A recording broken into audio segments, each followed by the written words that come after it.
students, I'm Aanchal Sharma, your educator. In this video, we are going to discuss another poet, and today we're going to discuss about Purushottam Lal, and we also call him P. Lal. So Purushottam Lal was born in Punjab in the year 1929. This picture in front of you is of P. Lal.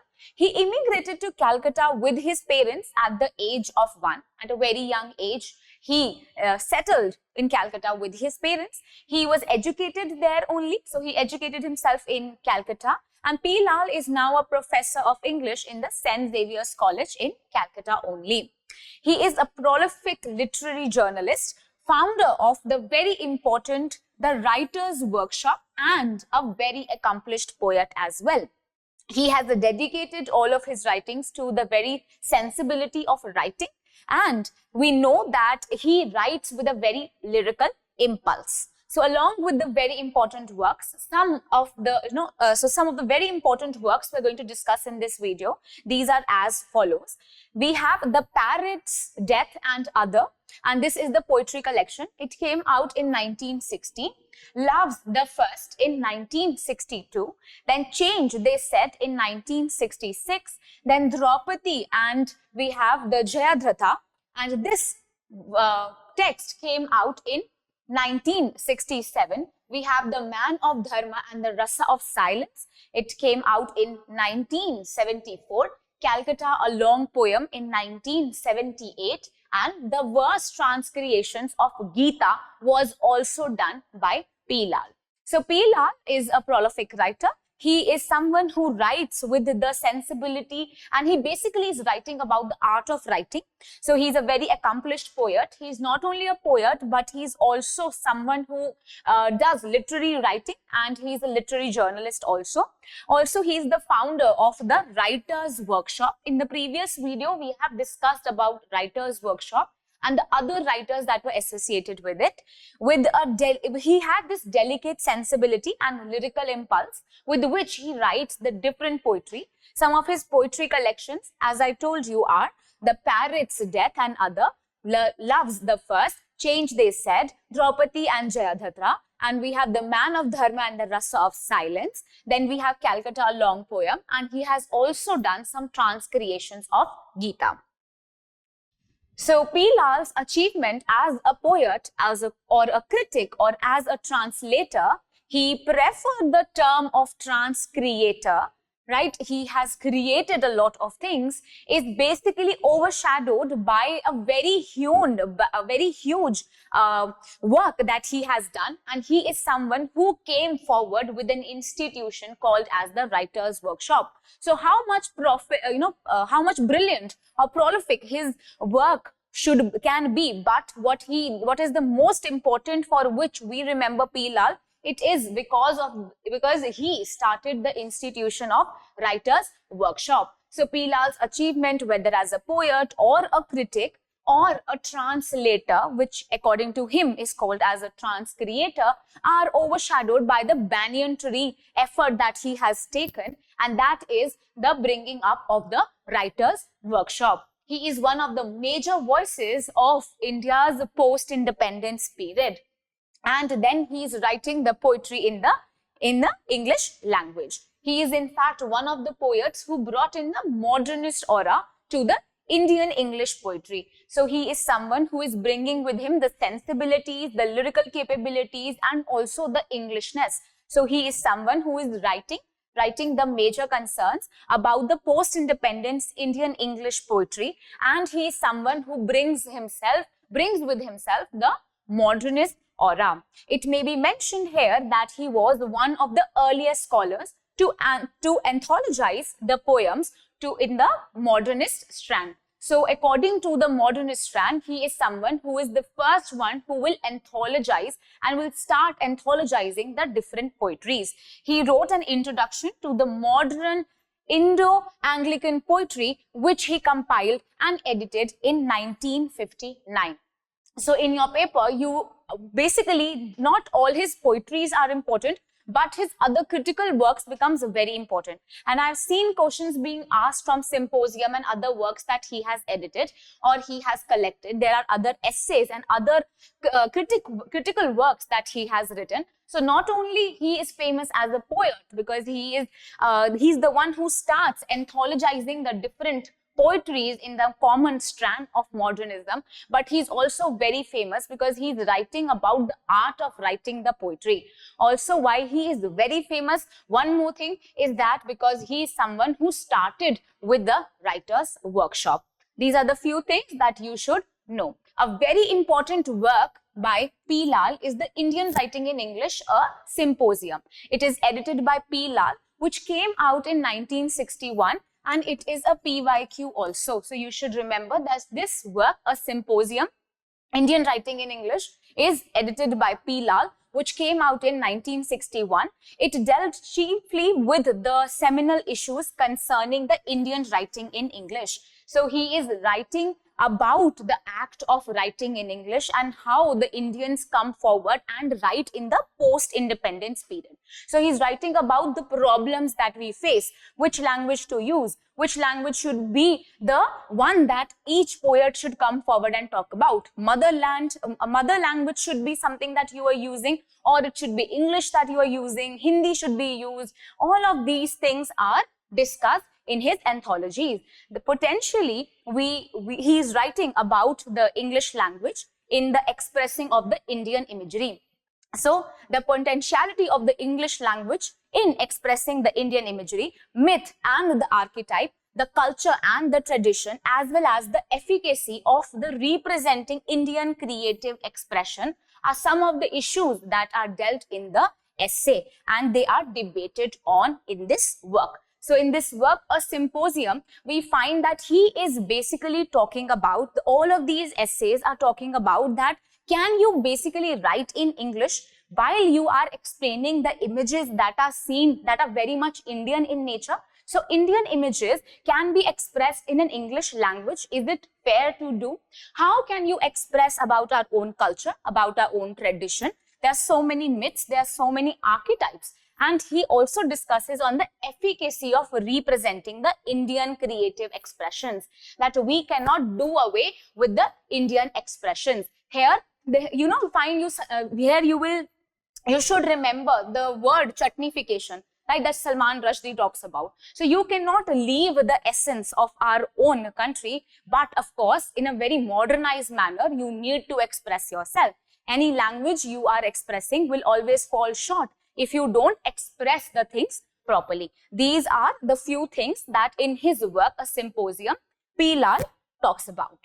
Then his awareness of essentially lyrical and his poetry excels only when he records the impression in a very vivid manner. He is very much interested and influenced by T.S. Eliot's work, whom he describes as the one who taught us the use of words. So according to P. Lal, who is very much influenced by T.S. Eliot, he described T.S. Eliot as someone who has taught me how to use language, who taught us to use the words. His poetry reveals an assimilation of influence from the best modern American and British poetry. Also, different Sanskrit classes behind his moral tenderness are very much seen in his poetry. So he is someone who is very much influenced by the 19th century English romantic poetry, and he is under the influence of it. We have awareness of all of these intricate things, intricate details in his writings as well. He is very much influenced by T.S. Eliot, whom he thought is someone who taught us how to use the words. He was influenced by the modern American way of writing, with the British poetry as well, and with the Sanskrit classics also. So on these basis, he started writing all of his poetry. In the poem, The Moving Moon at Mussoorie, Lal makes it clear that only children are capable of complete unwithholding sensitive absorption in nature. Even in adult life, it is possible to experience the numerously different experiences, the fear, the lust, the anger, the hate, and all of these are the intricate things, or all of these are the string of emotions that the soul goes through. So he's writing about greater details, and all of his writings you will find they are in very Anglicanized manner or in a very modernized manner. The poems A Leaf or The Rose World show the encounter with the god, and in a rose garden you will see that you are transcending the boundaries. You will find that there is a very ecstatic transcendental experiences when you read the psalm or the hymn, when you read the poetry called or you can say when you read the poems A Leaf or The Rose World, where the person encounters the god in a garden. So there are these surreal images. As he is influenced by the romantics, he will write about the, with reference to those romantic movements as well. And you will find that he is very much influenced by the British and the American poetry at that point of time. Then you will find that in the poem White Rose, he also tries to talk about love. So fragrance, love, and white rose are interchangeably used in Lal's poetry, and he identifies it with love. So love is here symbolized by the white rose in the poem White Rose. Love that apprehends the unknown hidden surfaces of the different things is glorified in most of the poems that Lal talks about.